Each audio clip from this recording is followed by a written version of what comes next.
விட்டு உன்னைய இந்த வருஷம் ஸ்கூல்ல சேர்க்கணும்ல, அதுக்கு தேவையான பணம் கொஞ்சம் கம்மியா இருக்கு. அதனால நான் காட்டுக்குள்ள போய் வேலை தேடிட்டு வரேன். நீ வீட்ல பத்திரமா இரு. சரிங்க அம்மா, நீங்க பார்த்து போயிட்டு வாங்க. நான் என்னையும் பார்த்துக்கிறேன். நீங்க போயிட்டு சீக்கிரம் வந்துருங்க. வேலை தேடணும்னு கிளம்பி வந்துட்டோம். எங்க போய் வேலை தேடுறதுன்னு தான் தெரியல. முதல்ல நம்ம வார்த்தைக்காட்ட போய் கேட்கலாம், ஏதாவது வேலை இருந்தா எனக்கு கொடுங்கன்னு சொல்லி. வார்த்தக்கா, வார்த்தக்கா, கொஞ்சம் வெளியே வரீங்களா? வா முன்னா வா. என்ன விஷயமா வந்திருக்க? என் வீட்டை தேடி இந்த காலங்காத்தால வந்திருக்கீங்க? வார்த்தக்கா, உங்களுக்கு தெரியாததா?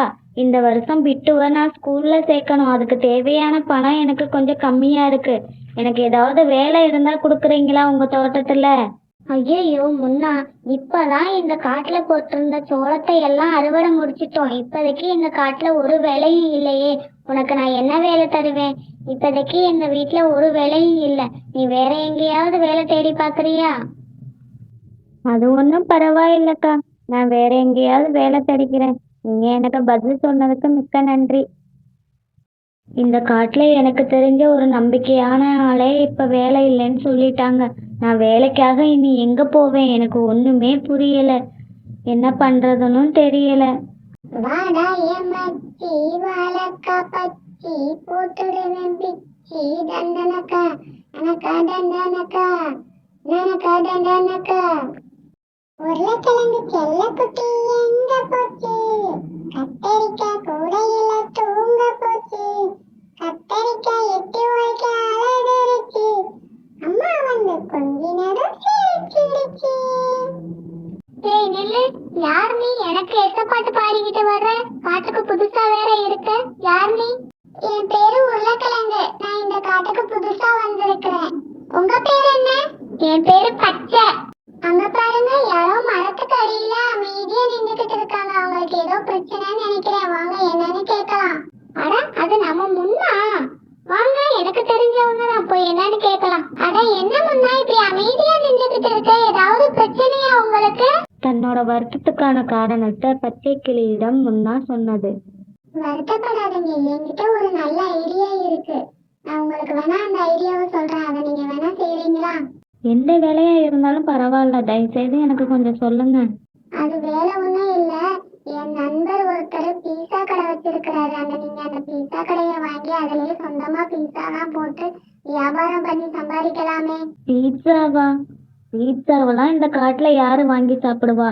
அதை பிசினஸ் பண்ணா எப்படி ஓடும்? அதுவும் மட்டும் இல்லாம எனக்கு அன்றாட வருமானத்துக்கே வருமானம் இல்ல. இதுல அந்த கடையை எப்படி நான் வாங்குறது? அது ஒன்றும் பிரச்சனை இல்லை. அவர் எனக்கு தெரிஞ்ச நண்பர் தான். நான் வேணா அவங்ககிட்ட சொல்றேன். நீங்க இப்போதைக்கு அந்த பீஸா கடையை எடுத்து நடத்துங்க. வருமானம் வந்ததுக்கு அப்புறம் அந்த காசை அவங்க கிட்ட கொடுத்துருங்க. நீங்க ஏன் நார்மல் பீஸாவா பண்றீங்க? டிஃப்ரெண்டா பீஸாவே பல வெரைட்டிகளை பண்ணி நீங்க வியாபாரம் பண்ணுங்களே, கண்டிப்பா நல்லா போகும். சரி, இவ்வளவு தூரம் சொல்றீங்க, நான் அதையும் பண்ணி பாக்குறேன். எனக்கு அந்த கண்ணாடியில பாத்துக்கிட்டு இருக்கா சாரல். சாரல், கண்ணாடியில அப்படி என்ன தெரியுது? ரொம்ப நேரம் விட்டு விட்டு பாத்துக்கிட்டு இருக்க. இந்த உலகத்துல மறுபடியும் நீங்க தேடி பார்த்தாலும் என்ன மாதிரி ஒரு மனைவி உங்களுக்கு கிடைக்காது பாக்கி. எனக்கு என்ன பைத்தியமா? மறுபடியும் உனைய மாதிரி ஒரு பொண்டாட்டிய நான் உலகத்துல தேடுறதுக்கு? என்ன யோசிச்சுக்கிட்டு இருக்கீங்க? உண்மையா நினைச்ச சாரல். சரி, நீங்க நினைச்சதெல்லாம் போதும். வாங்க, முன்னா பீஸா கடை வச்சிருக்காமா. நம்ம போய் அங்க போய் பீஸா எப்படி இருக்குன்னு சாப்பிட்டு பார்த்துட்டு வரலாம். ஏதோ வெரைட்டியா பீஸாவெல்லாம் போடுதாமா. பீஸா சாப்பிடுறது இருக்கட்டும், அதுக்கு காசு வேணாமா? பாஸ்கி, நான் பீஸா சாப்பிடுவோன்னு தான் சொன்னேன், காசு கொடுத்து சாப்பிடுவோன்னு சொல்லலையே. வாங்க, அங்க போய் பார்த்துக்கலாம். வாங்கம்மா வாங்க, சுவையான பீட்சா, வெரைட்டியான பீட்சா, கத்திரிக்காய் பீட்சா, உருளைக்கிழங்கு பீட்சா. வாங்கம்மா வாங்க, பீட்சா சாப்பிட வாங்கம்மா வாங்க. என்ன முன்னா பீட்சா கடையெல்லாம் வச்சுட்ட போல? சரி சரி, எனக்கு ஒரு 10 பீட்சா ஆர்டர் சொல்றேன், எடுத்து வை. 10 பீட்சாவா? முதல் ஆர்டரே பல்கா இருக்கே. என்ன சாரல், நீ கேட்ட 10 பீட்சா சாப்பிடுங்க.